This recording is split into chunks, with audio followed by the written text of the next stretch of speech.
Hello everyone, कैसे हैं आप लोग। मेरा नाम है सुमित और मैं आपका हार्दिक स्वागत करता हूं। सो डियर स्टूडेंट, सबसे पहले मैं आपके साथ में एक इम्पॉर्टेंट बात डिस्कस करना चाहता हूं कि अगर आप चाहते हैं मैं इसी तरह से आपके लिए अच्छे वीडियोस बनाता रहूं, आपके लिए मेहनत करता रहूं, तो आपको सिर्फ ये करना है कि आप इस वीडियो को लाइक करिए, चैनल को सब्सक्राइब करिए और जो मेरे वीडियोस हैं इनको आप अपने फ्रेंड्स के साथ में शेयर करिए। तभी तो मुझे भी मोटिवेशन मिलेगा कि मैं आपके लिए और वीडियोस लेकर आऊँ। तो चलिए डियर स्टूडेंट्स, शुरू करते हैं। सो डियर स्टूडेंट्स, आज इस वीडियो से मैं शुरू कर रहा हूँ टर्म 2 एग्ज़ाम सीरीज़। ओके, तो इसमें मैं आपके लिए important questions, okay, previous year के इम्पॉर्टेंट क्वेश्चंस जो कि मोस्ट प्रोबेबली इस साल 2022 में आपके एग्ज़ाम में आ सकते हैं। ओके, सो डेफिनेटली ये जो वीडियोस हैं, ये जो कॉन्सेप्ट्स मैं आपके साथ में अब डिस्कस करने वाला हूँ, ये आपको डायरेक्टली या इनडायरेक्टली आपके एग्ज़ाम में हेल्प करेंगे और आपके केमिस्ट्री के मार्क्स को इम्प्रूव करने में हेल्प करेंगे। सो डियर स्टूडेंट्स, चलिए शुरू करते हैं। आज हम डिस्कस करेंगे टर्म 2 एग्ज़ाम के लिए important questions of the topic electrochemistry. चलिए, तो देखिए, सबसे पहले अगर मैं देखूं तो मैं यहाँ पर क्वेश्चन नंबर 1 की बात करूं तो ये 5 मार्क्स का क्वेश्चन है। ओके डियर स्टूडेंट्स, तो यहाँ पर क्वेश्चन क्या है, आपको डिफाइन करना है कंडक्टिविटी। ओके, आपको डिफाइन करना है conductivity and molar conductivity. Okay, conductivity and molar conductivity आपको डिफाइन करना है और आपको डिस्कस करना है, साथ में इसके डिस्कस करना है वेरिएशन। ओके, कि डाइल्यूशन के साथ में किस तरह से हमारे कंडक्टिविटी और मोलार कंडक्टिविटी वेरी करते हैं। Okay dear students, so also discuss their variation on dilution. So dear students, मेरे साथ साथ में आप वीडियो के अपना पेन और नोटबुक लेकर बैठिए और साथ में मेरे क्वेश्चंस को सॉल्व भी करिए, नोट भी करते जाइए। ओके डियर स्टूडेंट्स, तो अगर आप इस तरह से करेंगे सो डेफिनेटली आपको सच में ये जो वीडियो है इसका सच में एक रिज़ल्ट मिलने वाला है। अदरवाइज़ आप प्रवचन जैसा सुनेंगे तो आई डोंट थिंक कि आपको ये कुछ बेनिफिट करने वाला है। ओके डियर स्टूडेंट्स, तो चलिए देखिए, सबसे पहले मैं आपको एक शॉर्ट में डेफिनेशन बताऊँगा। ओके, एंड पहले मैं समझाऊँगा आपको कि कॉन्सेप्ट क्या है यहाँ पर, और उसके बाद में मैं आपको जो वर्ड्स में हम डेफिनेशन देखते हैं वो मैं आपको समझाऊंगा। ओके डियर स्टूडेंट्स, तो अगर आपको इसके अलावा भी कुछ डाउट हो या फिर आप चाहते हो कुछ सजेस्ट करना तो आप कमेंट बॉक्स में भी लिख सकते हैं। ओके डियर स्टूडेंट्स, तो चलिए शुरू करते हैं। देखिए, सबसे पहले कंडक्टिविटी को देखते हैं। Okay, kappa. ओके, सो के इज़ कप्पा कंडक्टिविटी, ये मान लेते हैं एक इलेक्ट्रोलाइट है। ओके, और इसका एक वॉल्यूम इमेजिन करते हैं जिसका वॉल्यूम है 1 सेंटीमीटर क्यूब। ओके, तो इसका जो भी कंडक्टेंस होगा, ओके, इसका जो भी कंडक्टेंस होगा वही होता है आपका conductivity. Okay, so conductivity is nothing but conductance of a volume, और ये जो वॉल्यूम है कितना होता है 1 सेंटीमीटर क्यूब। ओके, मतलब conductance of 1 centimetre cube volume of an electrolyte is called conductivity.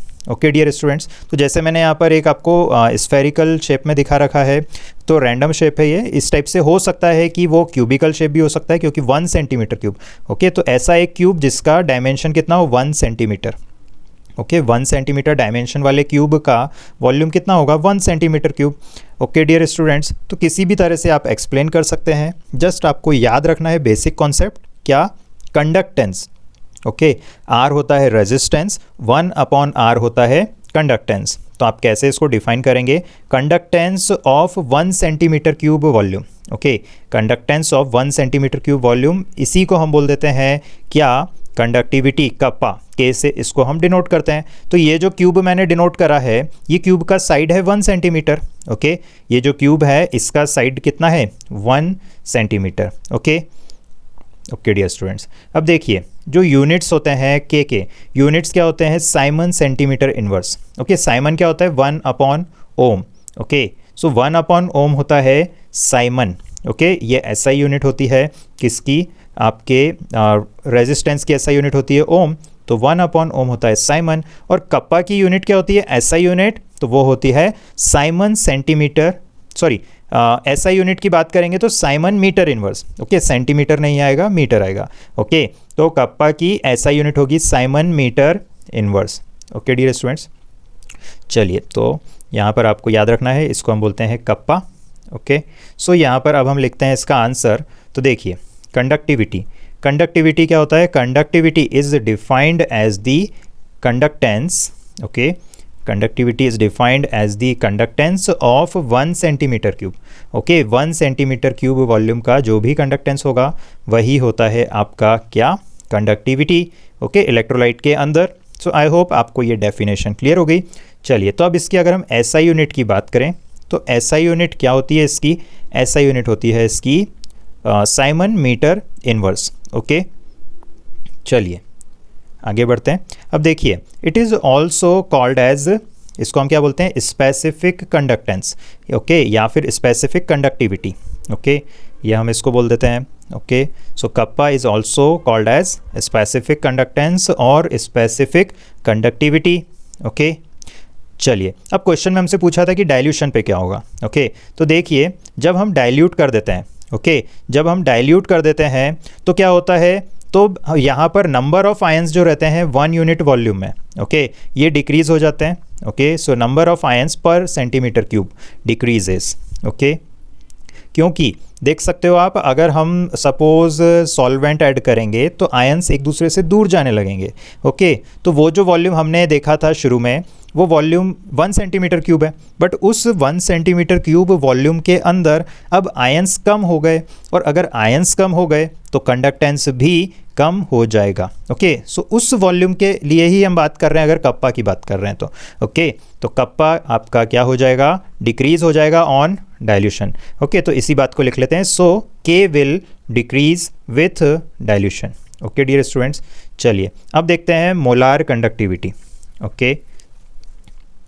चलिए, तो मोलार कंडक्टिविटी कैपिटल लैम्डा से डिनोट करते हैं, ओके। ये जो सिंबल है कैपिटल लैम्डा है, ओके।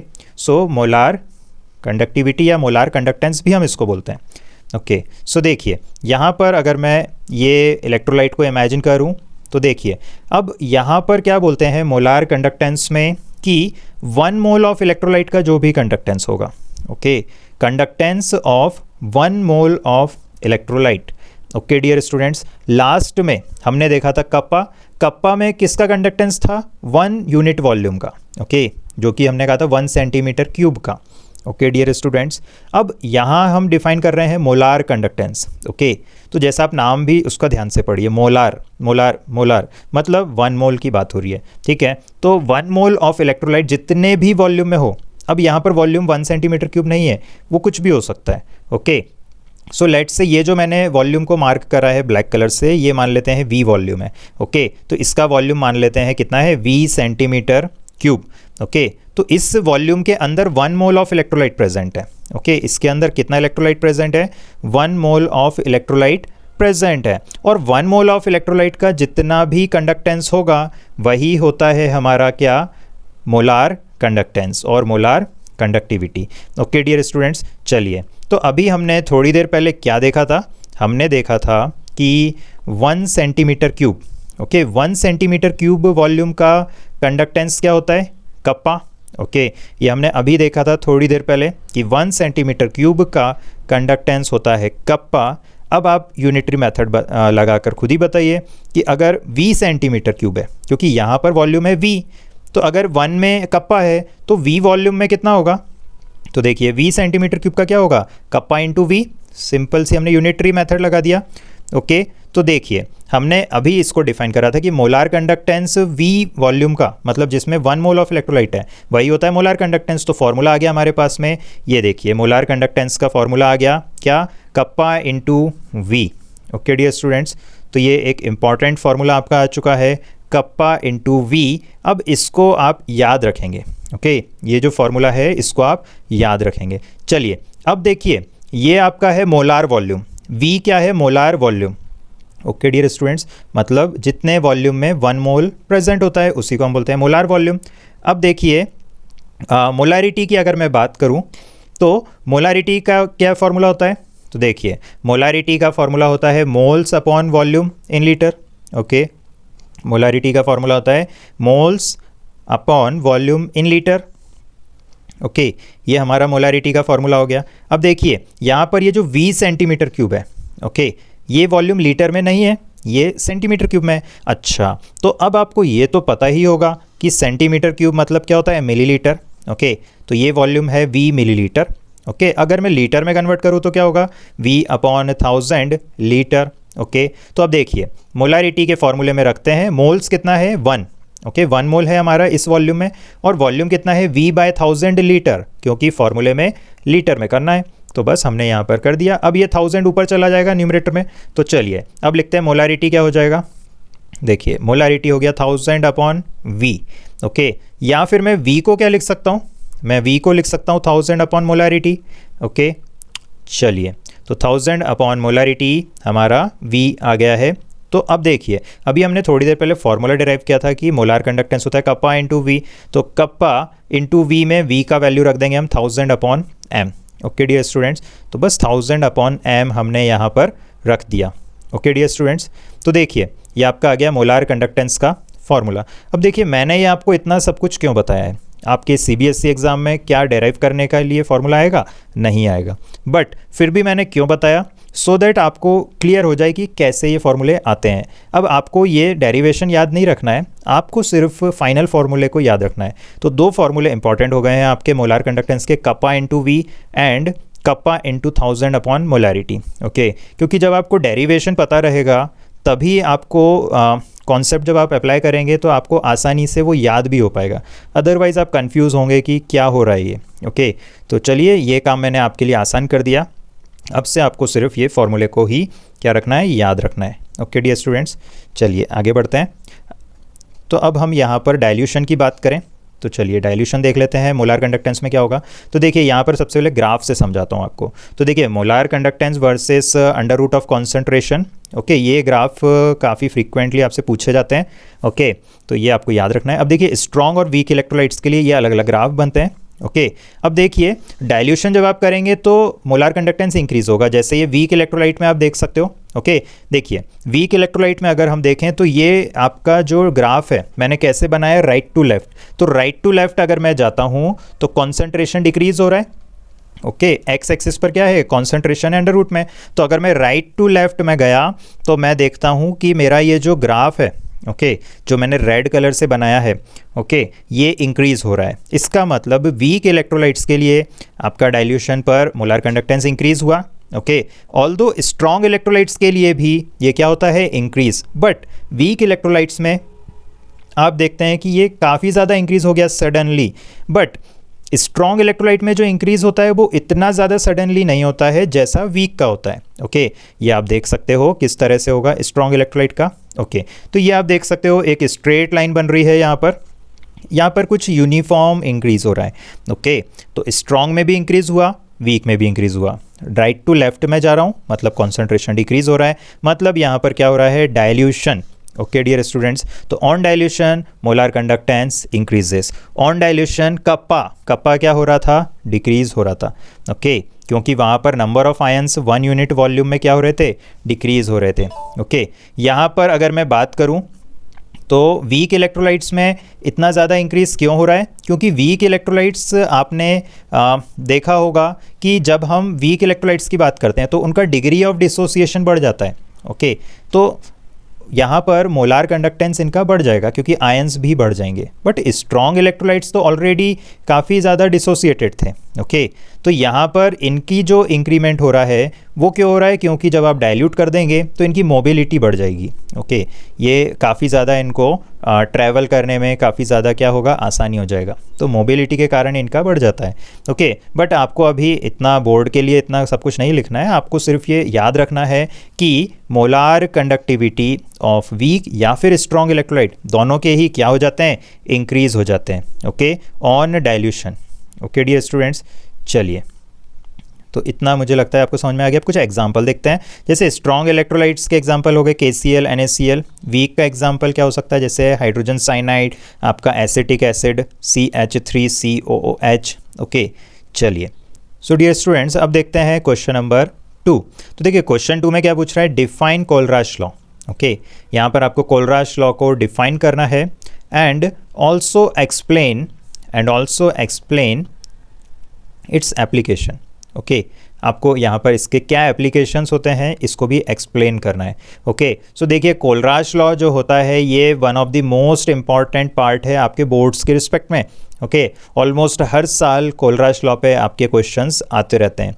ओके, तो ये बहुत अच्छे से आपको ये इस टाइप के question related to Kohlrausch law या फिर कैलकुलेशंस के या थ्योरेटिकल आपके डेफिनेटली आ सकते हैं। तो इसी को ध्यान में रखते हुए मैंने आज ये वीडियो में आपके क्वेश्चंस को रखा है। चलिए तो देखिए कोलराश लॉ क्या होता है, क्या यूज़ होता है इसका। तो देखिए कोलराश लॉ जो होता है it is used to calculate, okay, Kohlrausch law is useful to calculate limiting molar conductivity. Okay, limiting molar conductivity, इसको आप कैलकुलेट कर सकते हैं with the help of Kohlrausch law. Okay, अब देखिए यहाँ पर वीक इलेक्ट्रोलाइट्स, ओके, जो वीक इलेक्ट्रोलाइट्स होते हैं उसके लिए ज़्यादा ये हेल्पफुल होता है। बट ऐसा हम नहीं कह रहे हैं कि स्ट्रॉन्ग के लिए हम इसको यूज़ नहीं कर सकते हैं। स्ट्रॉन्ग के लिए भी हम यूज़ कर सकते हैं, बट क्योंकि स्ट्रॉन्ग इलेक्ट्रोलाइट्स के लिए हमको ज़रूरत नहीं पड़ती है कोलराश लॉ यूज़ करने की। देखिए अभी हम लोगों ने थोड़ी देर पहले ग्राफ बनाया था, ये देखिए स्ट्रॉन्ग का ग्राफ ये रहा। तो देखिए ये जो हमने रेड कलर से जो लाइन था, अगर हम इसको एक्स्ट्रापोलेट कर दें तो ये वाई एक्सिस को टच कर जाएगा, और वाई एक्सिस को जहाँ पर टच करेगा वहाँ पर कॉन्सेंट्रेशन होगा ज़ीरो, और जहाँ पर भी कॉन्सेंट्रेशन होगा ज़ीरो वहीं उसी पॉइंट को हम क्या बोल देते हैं, limiting molar conductivity. Limiting molar conductivity का मतलब क्या हो गया, molar conductivity eight zero concentration.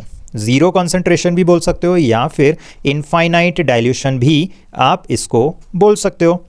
Okay, one and the same thing, ठीक है। तो आप लिमिटिंग मोलार कंडक्टिविटी को कैलकुलेट करना चाहते हो स्ट्रॉन्ग इलेक्ट्रोलाइट्स के लिए, तो आप कोलराश लॉ का यूज़ नहीं करते हो।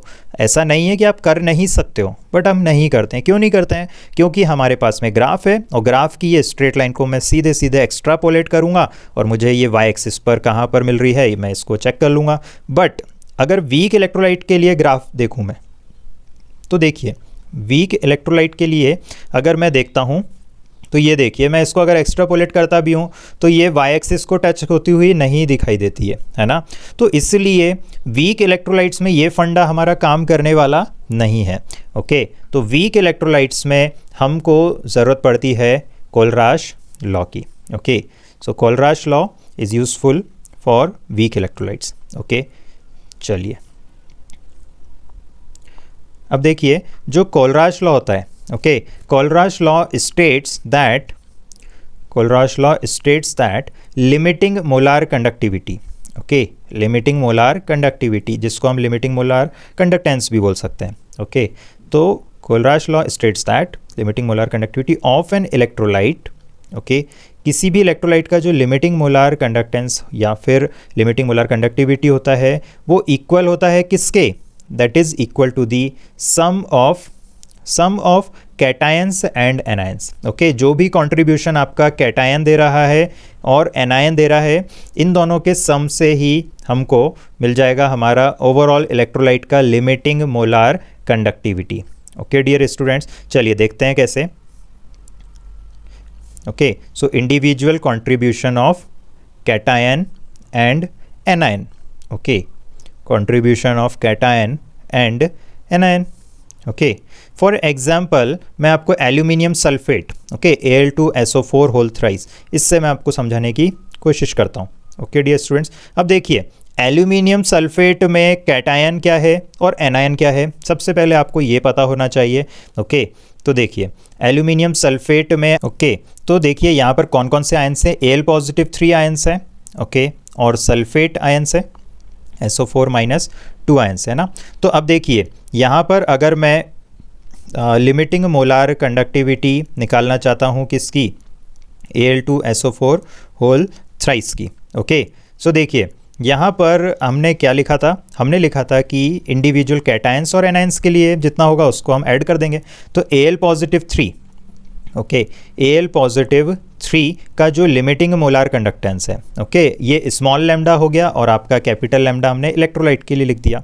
ओके, स्मॉल लैम्डा हमने आयंस के लिए लिख दिया, और आपका कैपिटल लैम्डा हमने ओवरऑल इलेक्ट्रोलाइट्स के लिए लिख दिया। कुछ बुक्स में आयंस के लिए भी कैपिटल लैम्डा लिख देते हैं, इट्स ओके। ओके, हम यहाँ पर स्मॉल लैम्डा लिखेंगे फॉर आयंस, और कैपिटल लैम्डा हम लिखेंगे, ये जो आप सिम्बॉल देख सकते हो कुछ ए जैसा सिंबल है, ओके, इसको हम बोलते हैं कैपिटल लैम्डा, और ये यूज़ होता है फॉर मोलार कंडक्टिविटी। ओके, तो यहाँ पर आप देख सकते हो limiting molar conductivity of Al2SO4 whole thrice is equal to, according to Kohlrausch law, क्या होता है, कैटायंस और एनायन का सम। तो कैटायन जो है हमारा Al पॉजिटिव 3 है, कितने कैटायंस हैं, 2, तो दैट्स वाई हमने यहाँ पर 2 से इसको मल्टीप्लाई कर दिया।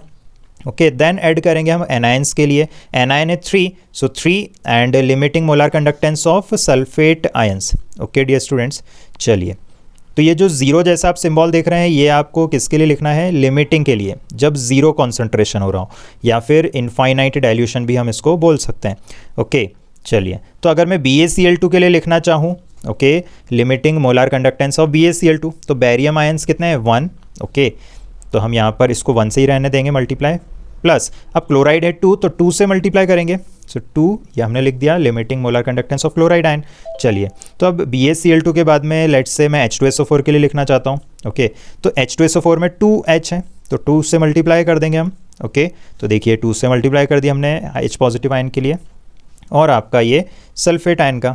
ओके, सो देखिए ये तो मैं आपको अभी बता ही रहा हूँ फॉर योर बोर्ड एग्जाम। अब आपको एक चीज़ याद रखना है कि आयंस की अगर हम बात करें तो कैटायन में सबसे ज़्यादा होता है ये H पॉजिटिव के लिए, और एनायंस में सबसे ज़्यादा होता है फॉर OH माइनस के लिए। ओके डियर स्टूडेंट्स, चलिए अब देखते हैं नेक्स्ट आयन। तो नेक्स्ट आयन लेट्स से मैं HCl के लिए लिखता हूँ, ठीक है। तो यहाँ पर HCl के लिए अगर मैं लिखूँ तो ये हो गया H पॉजिटिव का limiting molar conductance and chloride ion का limiting molar conductance. Okay dear students, so I hope आपको ये क्लियर हो गया। चलिए, अब आते हैं हम एप्लीकेशंस की बात करेंगे। Okay, applications of Kohlrausch law. Okay, so देखिए सबसे पहला पॉइंट क्या है, calculation of limiting molar conductivity of weak electrolytes. Okay, देखिए आप जो लिमिटिंग मोलार कंडक्टिविटी है वीक इलेक्ट्रोलाइट्स के लिए कैलकुलेट कर सकते हैं। अभी हमने देखा था, आपको मैंने ग्राफ से भी समझाया था ऐसा क्यों। ओके, तो देखिए फॉर एग्जांपल अगर मैं वीक इलेक्ट्रोलाइट्स की बात करूं तो फॉर एग्जांपल एसिटिक एसिड हो गया। ओके, तो एसिटिक एसिड का जो लिमिटिंग मोलार कंडक्टेंस होता है, ओके, अब मैं वीक इलेक्ट्रोलाइट है तो इसको निकाल सकता हूँ with the help of strong electrolytes. Okay, देखिए ये जैसे स्ट्रॉन्ग इलेक्ट्रोलाइट्स में ये हो गया CH3CONA। ओके, क्यों मैं कह रहा हूँ कि वीक इलेक्ट्रोलाइट्स का लिमिटिंग मोलार कंडक्टेंस हम with the help of strong electrolytes निकाल सकते हैं, क्योंकि स्ट्रॉन्ग इलेक्ट्रोलाइट्स का कैलकुलेट करना तो हमने देख ही लिया था कि हम वो जो ग्राफ हम उसको एक्सटेंड कर देते थे, एक्स्ट्रापोलेट कर देते थे। ओके, तो बस वही हमको स्ट्रॉन्ग इलेक्ट्रोलाइट का निकालना आता है और वीक का हम डायरेक्टली नहीं निकाल पाते हैं, तो हम कोलराश लॉ को यूज़ कर लेंगे। जैसे यहाँ पर मैं वीक इलेक्ट्रोलाइट एसिटिक एसिड के लिए निकालना चाहता हूँ, तो मुझे स्ट्रॉन्ग इलेक्ट्रोलाइट का पता है, किसका, CH3COONA का। ओके, क्या इससे मेरा काम बन जाएगा? नहीं, मुझे कुछ और वैल्यूज़ चाहिए रहेंगे स्ट्रॉन्ग इलेक्ट्रोलाइट्स के। ओके, जैसे HCl का, NaCl का। तो किस तरह से ये होगा देखते हैं। ये देखिए, ये यहाँ पर HCl का लिख दिया और ये हमने NaCl को सब्ट्रैक्ट कर दिया। ओके, अब देखिए ये क्या हो रहा है, आप थोड़ा सा अगर इसको जो मैंने लिखा है अगर आप इसको एक्सपांड करेंगे फॉर्मूले को, तो देखिए limiting molar conductance of CH3COONA क्या होगा, तो वो होगा आपका limiting molar conductance of CH3COO minus plus limiting molar conductance of sodium ion. HCl के लिए क्या होगा, तो आप लिखेंगे limiting molar conductance of H positive plus limiting molar conductance of chloride ion.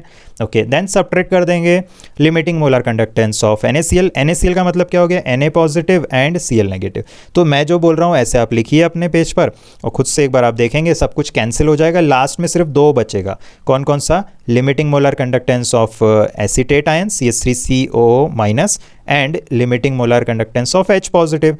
Okay, वही आपका होता है limiting molar conductance of CH3COOH। Okay dear students, चलिए, सो आई होप इतना आपको क्लियर हुआ। अब सेकंड एप्लीकेशन देखते हैं। तो देखिए सेकंड एप्लीकेशन क्या है, degree of dissociation. Okay, degree of dissociation of weak electrolytes. Okay, ये भी हम कैलकुलेट कर सकते हैं विद द हेल्प ऑफ या application of Kohlrausch law. Okay, सो यहाँ पर क्या फॉर्मूला होता है देखते हैं। देखिए डिग्री ऑफ डिसोसिएशन क्या होता है, alpha. Okay, degree of dissociation alpha, तो अल्फा होता है molar conductance at any concentration divided by molar conductance at infinite dilution और zero concentration. Okay dear students, so I hope ये आपको अल्फा वाला फॉर्मूला क्लियर हो गया। ओके डियर स्टूडेंट्स, चलिए, तो ये मेन एप्लीकेशंस हैं ओके, जो कि आपके बोर्ड एग्जाम्स में अगर आप लिख देते हैं इतना, तो आपका ये क्वेश्चन पूरा आपको नंबर आपको मिलने वाले हैं 5 मार्क्स। चलिए अब देखते हैं question number 3। Okay, question number 3 में मैं आपको इसी से रिलेटेड एक न्यूमेरिकल करवाता हूँ। चलिए, so question number 3। Okay, so question 3 में लेट्स से हमको कुछ वैल्यूज़ गिवन है लिमिटिंग मोलार कंडक्टेंस के। सबसे पहले BaCl2 का गिवन है x1। ओके, देन हमको H2SO4 का गिवन है x2। ओके, ये हमको गिवन है x2 एंड HCl का गिवन है लिमिटिंग मोलार कंडक्टेंस आपको x3। ओके डियर स्टूडेंट्स, अब देखिए मैंने आपको यहाँ पर x1, x2, x3 वैल्यूज़ दिए हैं। ओके, क्योंकि मेरा मकसद है यहाँ पर आपको कॉन्सेप्ट समझाना। ओके, बट एग्ज़ाम में आपको x1, x2, x3 शायद ना दे, वहाँ पर आपको क्या मिलेगा, वहाँ पर आपको इनके वैल्यूज़ मिलेंगे। ओके, तो मैं आपको सजेस्ट करूँगा आप कैलकुलेशन भी जब आप करेंगे ना, तो आपको कैलकुलेशन में मिस्टेक होने के चांसेस काफ़ी ज़्यादा रहते हैं। ओके, तो आप सबसे अच्छा क्या करिए, आप वहाँ पर कुछ वेरिएबल्स मान लीजिएगा। ओके, जैसे यहाँ पर हमने x1, x2, x3 लिखा है, आप x, y, z मान सकते हो, x1, x2, x3 मान सकते हो। ओके, तो कुछ भी वेरिएबल्स आप मान लीजिएगा। फाइनल आंसर आपका x1, x2, x3 के फॉर्म में आ जाएगा, x, y, z के फॉर्म में आ जाएगा, और लास्ट में आपने जो भी वैल्यू दिया है, जैसे सपोज BaCl2 का वैल्यू है 300, तो आप x1 मान लेंगे, तो x1 आप लास्ट में क्या रख देंगे, x1 को हटा के 300। ओके, समझ रहे हो आप क्या बोलना चाह रहा हूँ मैं, कि आपके कैलकुलेशन की गलतियाँ कम होगी और आपका फटाफट से भी कैलकुलेशन होगा।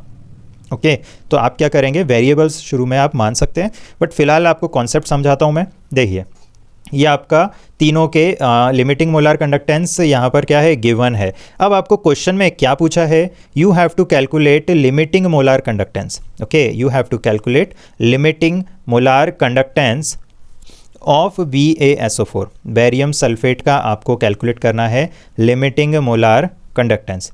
ओके, चलिए अब देखिए मैं आपको एक ट्रिक बताता हूँ।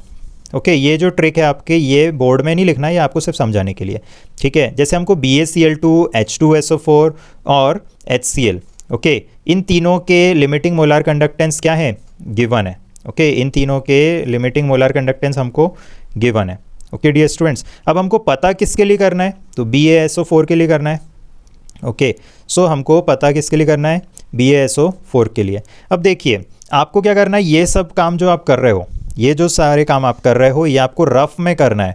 ओके, या आप अगर बोर्ड में फेयर में लिख देंगे तो वहाँ पर आपको 0 नंबर मिलने वाले हैं, ठीक है। बट अगर आप ये रफ में करेंगे तो आप जब फाइनली जहाँ पर आप फेयर में लिखेंगे, अभी मैं बताऊँगा आपको, तो वहाँ पर आपको बहुत ज़्यादा हेल्प मिल जाएगी विदाउट एनी मिस्टेक। कोई मिस्टेक का चांस नहीं है, एक्यूरेसी 100% और मार्क्स भी आपके 100%, ठीक है। तो चलिए देखिए आप क्या करेंगे, ये ट्रिक बता रहा हूँ मैं आपको, रफ में ऐसा लिखना है आपको, ठीक है। तो आपको सबसे पहले तो देख लेना है गिवन क्या है, ओके, और फाइंड क्या करना है, ठीक है। और बाकी आपको भगवान पर भरोसा रखना है, मुझ पर भरोसा रखना है कि आपका आंसर पक्का आएगा इससे, ठीक है। तो आपको पता किसके लिए करना है, BaSO4 के लिए। तो आप इसको क्या करें, लेफ्ट में लिख दें, जैसे अभी मैं आपको लिख के बता रहा हूँ। ये मैंने लिख दिया BaSO4 के लिए। देखिए Ba आपके पास कितने, 1, और सल्फेट भी कितने हैं, 1, ठीक है। चलिए तो अब मैं यहाँ पर BaSO4 लिखा, ये लिख दिया मैंने लेफ्ट में। ओके, अब देखिए BaSO4 में बैरियम किससे आ रहा है, BaCl2 से आ रहा है, तो ये मैंने लिख दिया BaCl2। चलिए अब आते हैं सल्फेट, तो सल्फेट किससे आ रहा है, सल्फेट आ रहा है H2SO4 से, तो H2SO4 को भी ऐड कर दिया। ओके, अब देखो मैंने यहाँ पर क्या करा, मैंने यहाँ पर सबसे पहले मेरा किसके लिए, कौन से इलेक्ट्रोलाइट के लिए मुझे पता करना था, मुझे पता करना था BaSO4 के लिए। तो BaSO4 का कैटायन कौन सा था, बैरियम। मैंने ढूंढा गिवन में से कहाँ से आ रहा है बैरियम, BaCl2 से, तो लिख दिया BaCl2। देन हमने देखा सल्फेट चाहिए था BaSO4 में, तो सल्फेट कहाँ से आ रहा था, H2SO4 से, तो H2SO4 को ऐड कर दिया, ठीक है।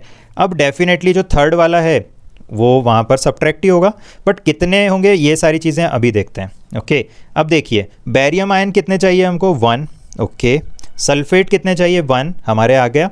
बैरियम आयन BaCl2 से 1 आया, H2SO4 से सल्फेट भी 1 आया, तो हमें जो चाहिए वो तो आ गया। बट यहाँ पर क्लोरीन H पॉजिटिव, H2SO4 का H, BaCl2 का क्लोरीन, ये हो गए हैं एक्स्ट्रा, तो या फिर कह सकते हो अनवांटेड हो गया ये। ओके, ये अनवांटेड हो गया, ये तो हमारे काम के आयंस है, और क्लोरीन है हमारा अनवांटेड।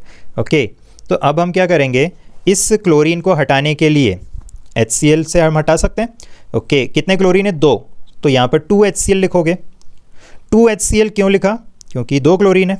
ओके डियर स्टूडेंट्स, चलिए तो अब यहाँ पर ये x1 x2 x3 के वैल्यूज़ देखे हमने। अब हम क्या करेंगे, यहाँ पर BaSO4 जैसा हमने लिखा था, अब उसके लिए ये देखिए BaSO4 is equal to BaCl2 plus H2SO4 minus 2HCl लिखा है। तो अब हम फेयर में लिख रहे हैं। ओके, अब फेयर में मैं BaSO4 नहीं लिखूंगा, अब मैं लिखूंगा limiting molar conductance of BaSO4।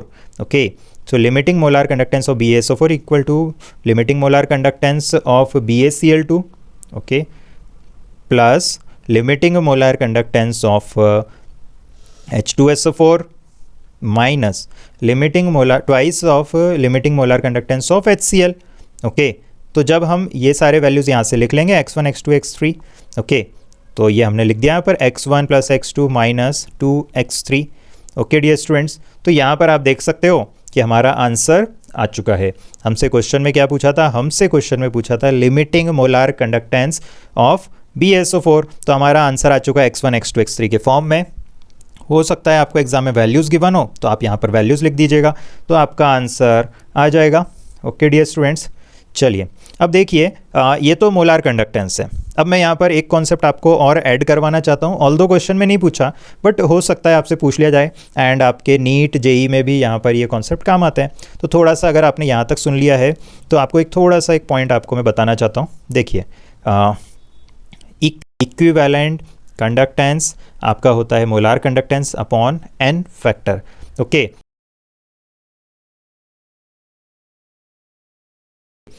तो आपको ये याद रखना है इक्विवेलेंट कंडक्टेंस क्या होता है, molar conductance upon n factor. अब जैसे BaSO4 की बात करें, ओके, बैरियम सल्फेट की, ओके, तो यहाँ पर +2 -2 चार्ज है, तो n फैक्टर क्या हो गया 2। ओके, n फैक्टर क्या हो गया आपका 2। ओके, ये आपको अच्छे से याद रखना है। इक्विवेलेंट कंडक्टेंस आपका होता है molar conductance upon n factor. Okay, और अगर मैं इक्विवेलेंट कंडक्टेंस की जगह बोलूँ लिमिटिंग इक्विवेलेंट कंडक्टेंस, तो ये हो जाएगा limiting molar conductance upon n factor. Okay, molar conductance क्या होता था, 1 मोल इलेक्ट्रोलाइट जितने वॉल्यूम में प्रेजेंट है उसका मोलार कंडक्टेंस। ओके, तो इक्विवेलेंट कंडक्टेंस क्या होगा, 1 इक्विवेलेंट ऑफ इलेक्ट्रोलाइट जितने भी वॉल्यूम में प्रेजेंट है वो आपका होगा इक्विवेलेंट कंडक्टेंस। चलिए, तो फिलहाल अगर मैं इस क्वेश्चन की बात करूं तो यहाँ पर हमने निकाला था limiting molar conductance of barium sulphate. Okay, तो हम यहाँ पर आंसर में आ जाएगा limiting equivalent conductance of barium sulphate. क्या हो जाएगा, ये is equal to limiting molar conductance of barium sulphate divided by n factor that is 2। Okay, तो x1 plus x2 minus 2x3 divided by 2। Okay, चलिए अब सॉल्व करते हैं question number 4। तो देखिए क्वेश्चन नंबर 4 जो है ये मैं आपके लिए एक न्यूमेरिकल लेकर आया हूँ। ओके, तो इस न्यूमेरिकल को हम सॉल्व करते हैं। चलिए, कुछ वैल्यूज़ यहाँ पर गिवन है एंड आपको यहाँ पर मैं क्वेश्चन में कॉन्सेप्ट डाल रहा हूँ सेल कांस्टेंट का। ओके, चलिए क्वेश्चन देखते हैं। तो देखिए क्वेश्चन में गिवन है कि आपके पास में एक कंडक्टिविटी सेल में 1500 ओम है रेजिस्टेंस। ओके, और इस कंडक्टिविटी सेल में जो आपका इलेक्ट्रोलाइट फील्ड है, okay, that is KCl potassium chloride, और इसका 10⁻³ मोलार कॉन्सेंट्रेशन है। ओके, कॉन्सेंट्रेशन भी गिवन है और आपको सेल कांस्टेंट यहाँ पर कैलकुलेट करना है। Okay, you have to calculate cell constant. Okay, and मैं आपको कप्पा भी दे देता हूँ। Value of kappa is given 0.146। Okay, 0.146 into 10⁻³ okay, चलिए साइमन सेंटीमीटर इनवर्स। ओके, ये आपके यूनिट्स हो गया। चलिए, तो अब कप्पा का फॉर्मूला देखें हम, तो कप्पा का फॉर्मूला क्या होता है, G इंटू जी स्टार। ना व्हाट इज G, तो G इज कंडक्टेंस। जैसे रेजिस्टेंस होता है R, तो G होता है कंडक्टेंस 1/R। ओके, और G स्टार आपका क्या होता है, सेल कांस्टेंट। ओके, तो क्वेश्चन में हमको G स्टार पूछा है, कप्पा गिवन है, रेजिस्टेंस गिवन है, तो आपका G आ जाएगा। चलिए, तो अब हम सॉल्व करते हैं। चलिए, तो देखिए G आपका अभी मैंने आपको बताया 1/R। ओके, और G स्टार आपका होता है सेल कांस्टेंट L/A। ओके, अब देखिए यूनिट्स की बात करूं मैं G स्टार की, तो L होता है आपका इलेक्ट्रोड्स के बीच में सेपरेशन, तो L हो गया आपका सेंटीमीटर में और A हो गया आपका area, cross section area centimetre square, तो सेंटीमीटर अपॉन सेंटीमीटर स्क्वायर, तो बचेगा 1 अपॉन सेंटीमीटर या फिर सेंटीमीटर इनवर्स। चलिए SI यूनिट की बात करूँ तो मीटर इनवर्स। ओके, बट क्योंकि क्वेश्चन में हमको कप्पा साइमन सेंटीमीटर इनवर्स में दे रखा है तो हमारा आंसर भी जो आएगा वो सेंटीमीटर इनवर्स में आएगा। चलिए तो अब हम वैल्यूज़ लिख देते हैं सारे जो क्वेश्चन में गिवन है। कप्पा का वैल्यू 0.146 ओके इंटू 10⁻³ और G हमें 1/r पता है तो R है 1500, तो ये हो गया G स्टार। ओके, तो चलिए G स्टार को अगर मैं कैलकुलेट करूँ तो G स्टार हो जाएगा मेरा 1500 इंटू 0.146 इंटू 10⁻³ तो अगर मैं इसको कैलकुलेट करता हूँ तो मुझे वैल्यू मिलता है around 0.219 centimetre inverse. Okay, so dear students, I hope ये क्वेश्चन आपको क्लियर हुआ। ठीक है, चलिए अब बढ़ते हैं आगे। अब आते हैं क्वेश्चन नंबर 5 पर। ओके, सो क्वेश्चन 5 में हमको EMF कैलकुलेट करना है। Okay, you have to calculate EMF okay and delta G naught. Okay, delta G naught of the following cell. Okay, तो ये जो सेल मैं आपको दे रहा हूँ इलेक्ट्रोकेमिकल सेल है और इसके लिए आपको चेक करना है EMF और डेल्टा G नॉट। देखिए ये रहा आपका cell, Mg solid Mg positive 2 में कन्वर्ट हो रहा है। Okay, 10⁻³ molar is the concentration of ions and salt bridge, ये रहा आपका सॉल्ट ब्रिज और राइट साइड में हम लिख रहे हैं copper ion. Okay, copper ion का कॉन्सेंट्रेशन इज 10⁻⁴ मोलार और ये कन्वर्ट हो रहा है कॉपर सॉलिड में। Okay, so dear students, I hope आपने इस टाइप से representation of electrochemical cell definitely देखा होगा। तो देखिए इस सॉल्ट ब्रिज जो 2 लाइन है ये हो गया सॉल्ट ब्रिज, तो इसके जो लेफ्ट में होता है वो होता है एनोड और राइट में जो होता है वो होता है आपका कैथोड। ओके, तो अब ये जो मैंने आपको रिप्रेजेंटेशन दिखाया है सेल का, इसमें आपको कॉन्सेंट्रेशन भी गिवन है और साथ में क्वेश्चन में standard reduction potential of magnesium and copper भी आपको गिवन है। ओके, सो और क्या क्या गिवन है, standard reduction potential of magnesium SRP standard reduction potential. Okay, ये कितना है -2.36 volt and SRP standard reduction potential of copper. Okay, ये भी आपको गिवन है 0.34 वोल्ट। ओके डियर स्टूडेंट्स, चलिए तो ये सारी चीज़ें आपको इतना गिवन है। ओके, अब सबसे पहले आप जब सॉल्व करते हैं ओके तो आपको क्या याद रखना है कि मैं एनोड का रिएक्शन पहले लिखूंगा। ये बहुत इंपॉर्टेंट पॉइंट है, स्टूडेंट्स गलती कर देते हैं।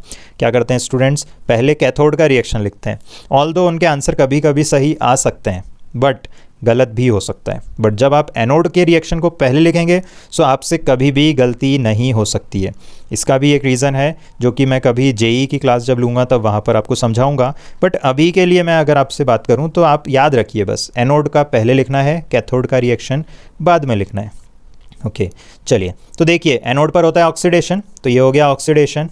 ओके, हमेशा याद रखेंगे एनोड पर होता है ऑक्सीडेशन, हमेशा याद रखेंगे। एनोड को ऐसे याद नहीं रखना है कि पॉजिटिव एनोड होता है नेगेटिव एनोड होता है, ये सब गलतियाँ होती हैं इसमें। तो चाहे इलेक्ट्रोलाइटिक सेल हो या इलेक्ट्रोकेमिकल सेल हो, एनोड पर हमेशा ऑक्सीडेशन होता है। बल्कि हम ऐसा भी बोल सकते हैं, कोई अगर आपसे पूछे व्हाट इज़ एनोड तो आप सिंपल सा आंसर लिखोगे electrode where oxidation takes place. ऐसा इलेक्ट्रोड जहाँ पर ऑक्सीडेशन होता हो वही होता है हमारा एनोड। इसको भी अच्छे से दिमाग में डाल लें। ठीक है, चलिए तो ये हमने लिख दिया एनोड सेल का रिएक्शन। एनोड को पता कैसे करा हमने, मैग्नीशियम है, तो देखो सेल रिप्रेजेंटेशन में सॉल्ट ब्रिज के लेफ्ट साइड में जो लिखा है वो होता है एनोड और सॉल्ट ब्रिज में राइट साइड में जो लिखा है वो होता है कैथोड। तो लेफ्ट साइड में लिखा है मैग्नीशियम और राइट साइड में लिखा है कॉपर, तो एनोड आपका लिख दिया हमने रिएक्शन। चलिए अब इसके बाद में लिखते हैं कॉपर के लिए रिडक्शन रिएक्शन, तो कैथोड पर आपका रिडक्शन रिएक्शन होगा। ओके, सो Cu पॉजिटिव 2 इलेक्ट्रॉन्स ले रहा है और कॉपर सॉलिड बना रहा है। ओके, चलिए तो अब यहाँ पर दोनों को ऐड कर देंगे तो हमारे पास में ओवरऑल सेल रिएक्शन आ जाएगा। ओके, ओवरऑल सेल रिएक्शन हमारा यहाँ पर आ जाएगा।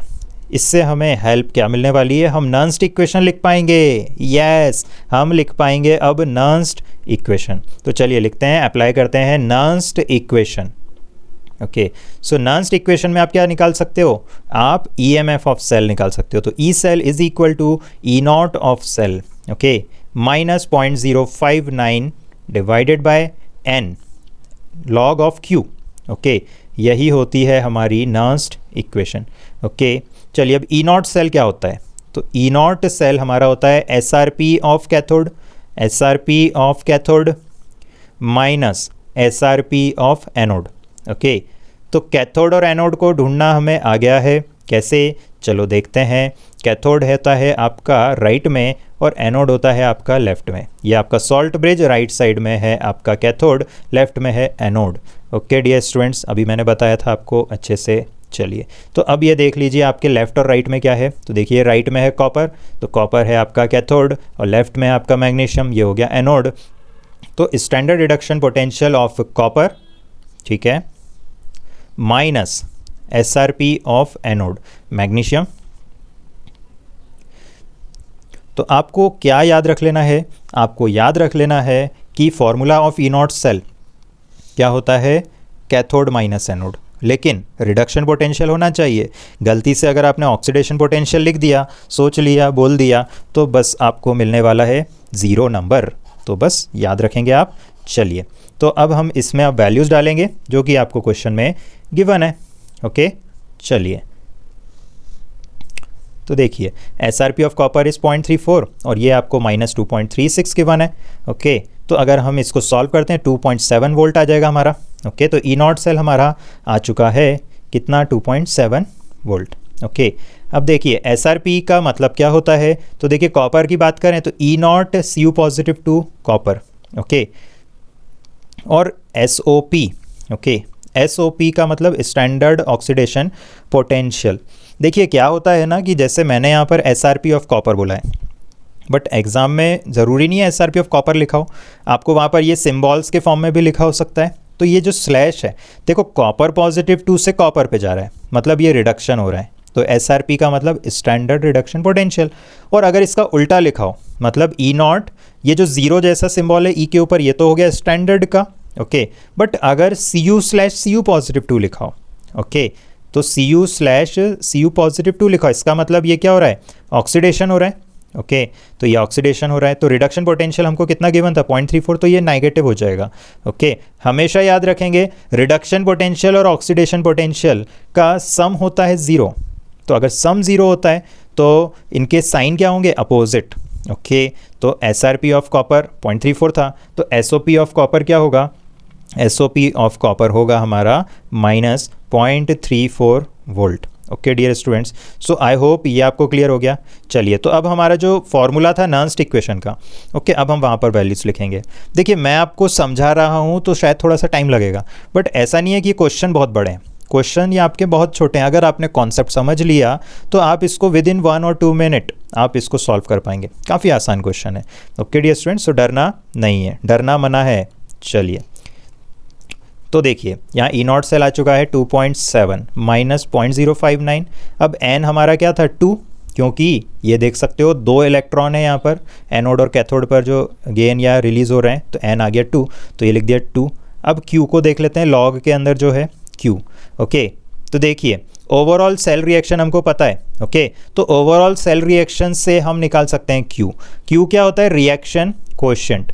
रिएक्शन कोएफिशिएंट आप याद करो, आपका जो इक्विलिब्रियम कांस्टेंट होता था, इक्विलिब्रियम कांस्टेंट में आप क्या करते थे, आप जो भी आपके रिएक्टेंट्स या प्रोडक्ट्स होते थे उनके पावर में, एक्सपोनेंट में क्या लिखते थे, उनके स्टोइशियोमेट्रिक कोएफिशिएंट्स। ओके, तो बस कुछ उसी तरह से यहाँ पर लिखना है, बट क्योंकि यहाँ पर इक्विलिब्रियम नहीं है तो हम यहाँ पर के नहीं बोलते हैं, हम बोलते हैं क्यू। ओके, आई होप आपको याद आ गया होगा। ओके, बाकी आपका बहुत आसान सा है कैसे लिखते हैं। ओके, चलिए तो क्यू लिख देते हैं यहाँ पर इस ओवरऑल सेल को देखकर। देखिए क्यू क्या हो गया, प्रोडक्ट्स में आपके आयन, मैग्नीशियम आयन है। देखिए सॉलिड के लिए याद करो, इक्विलिब्रियम में आपने कभी भी कुछ नहीं लिखते थे, आप 1 लिखते थे, मतलब नहीं लिखते थे, तो यहाँ पर भी वही करना है। कॉपर सॉलिड है, उसको मत देखो, आयन को देखना है सिर्फ। तो मैग्नीशियम आयन दिखा, मैग्नीशियम आयन का स्टोइशियोमेट्रिक कोएफिशिएंट कितना है, 1, तो बस पावर में भी कितना आएगा, 1। ओके, तो ये लिख दिया 1। अब आते हैं कॉपर आयन, डिनोमिनेटर में रिएक्टेंट्स, तो कॉपर आयन का स्टोइशियोमेट्रिक कोएफिशिएंट 1 है, तो ये आ गया आपका 1 पावर में। तो अब हम यहाँ पर क्यू की जगह लिख देंगे concentration of magnesium ion divided by copper ion का कॉन्सेंट्रेशन। ओके, चलिए अब देखिए ये वैल्यूज़ हमको गिवन थी क्वेश्चन में। देखिए मैग्नीशियम के लिए कितना है, 10 to the power -3 magnesium ion का, कॉपर आयन का 10 टू दी पावर -4। तो ये हमने यहाँ पर लिख देंगे 10 to the power -3 and 10 to the power -4। Okay चलिए, तो ये ई सेल को फिर से लिखते हैं 2.7 ऑलरेडी आ चुका है, 0.059 डिवाइड बाई 2 आ चुका है, लॉग ऑफ क्यू, तो क्यू को लिखना था हमें 10 to the power -3 upon 10 to the power -4। तो यहाँ पर ये आपका हो गया सॉल्व करने पर 2.7 माइनस 0.059 बाई 2, और लॉग के अंदर सॉल्व करेंगे तो कितना होगा 10। ओके चलिए, तो log 10 कितना होता है, log 10 होता है आपका 1। ओके चलिए, अब ये 0.059, ओके मैं कैलकुलेशन को थोड़ा सा सिंप्लीफाई करने के लिए एज्यूम कर लेता हूँ 0.059 is nearly equal to 0.06। Okay तो ये लिख दिया 0.06। ओके चलिए, तो E cell is equal to 2.7 minus 0.06 by 2, log 10 था 1। चलिए, तो ये हो गया हमारा 2.7 माइनस 0.03 और ये हो गया 2.67। ओके, और यूनिट्स क्या हो जाएंगे, ऑब्वियसली ये क्या होगा वोल्ट में। ओके चलिए, आई होप इतना आपको क्लियर हुआ। चलिए, अब डेल्टा जी नॉट निकालते हैं। तो देखिए डेल्टा जी नॉट क्या होता है, minus N F E not cell. Okay, minus N F E not cell. Okay dear students, अब देखिए यहाँ पर एन आपको पता है, हम अभी निकाल चुके हैं, कितना होता है 2। F is Faraday's number, Faraday's number कितना होता है 96,500 कूलम। ओके, अब यहाँ पर ये जो ई सेल या ई नॉट सेल लिखा हुआ है, पहली चीज़ तो ये देखो क्या लिखा हुआ है, ई नॉट सेल। ओके, अब हमारे पास लास्ट में अगर हम नॉन्स्ट इक्वेशन को देखें तो हमने कुछ क्या क्या वैल्यूज़ लिखे थे, मैं थोड़ा सा आपको पहले कंफ्यूज करता हूँ। चलिए, तो देखिए ई नॉट सेल का वैल्यू क्या लिखेंगे हम, 2.7 जो हमने निकाला था, या 2.67 ये भी हमने निकाला है। तो बताओ क्या होगा, देखिए 2.67 नहीं होगा, 2.67 क्या था, ई सेल था, ई नॉट सेल नहीं था। ओके, वो जो ज़ीरो वाला ऊपर सिंबल था वो ई नॉट था, और ई नॉट याद करो क्या था, S R P of cathode minus S R P of anode, तो वो था आपका 2.7। फिर से आप एक बार देखिएगा आपके नोट्स में, या वीडियो को पीछे ले जाकर भी आप देख सकते हो। चलिए, तो ये हमको याद रखना है, क्या वैल्यू लिखना है, गलती नहीं करना है, एग्ज़ाम में नंबर कट जाएंगे। ओके चलिए, तो करेक्ट क्या है 2.7। ओके, तो बस अब हमको वैल्यूज़ लिख देना है। 2 जो हम निकाल चुके हैं, एफ इज़ 96,500 और ई नॉट सेल आपका 2.7। ओके, इसको सॉल्व करेंगे तो सॉल्व करने पर हमें हमारा आंसर मिल जाएगा। ओके, और हम इसको कन्वर्ट कर लेते हैं किलो जूल्स में। ओके, तो ये हमने कर दिया किलो जूल्स पर मोल। ओके डियर स्टूडेंट्स, तो यहाँ पर हमारा आंसर आ चुका है, और उम्मीद करता हूँ ये सारे क्वेश्चन, पांचों क्वेश्चन आपको समझ में आए। ऑल्दो ये मैंने 5 क्वेश्चन सॉल्व करवाए हैं, बट इसमें काफ़ी सारे कॉन्सेप्ट्स मैंने इंक्लूड करे हैं, जिससे आपको दूसरे क्वेश्चंस में भी हेल्प मिलने वाली है। सो इसी के साथ मैं उम्मीद करता हूँ कि आज का वीडियो आपके लिए कुछ हेल्पफुल रहा होगा, और अगर आपको ये वीडियो पसंद आया तो आप मुझे कॉमेंट बॉक्स में लिख कर बताइए, और अगर आपको कोई डाउट हो तो आप पूछ सकते हैं। So thank you for watching, all the best, bye bye.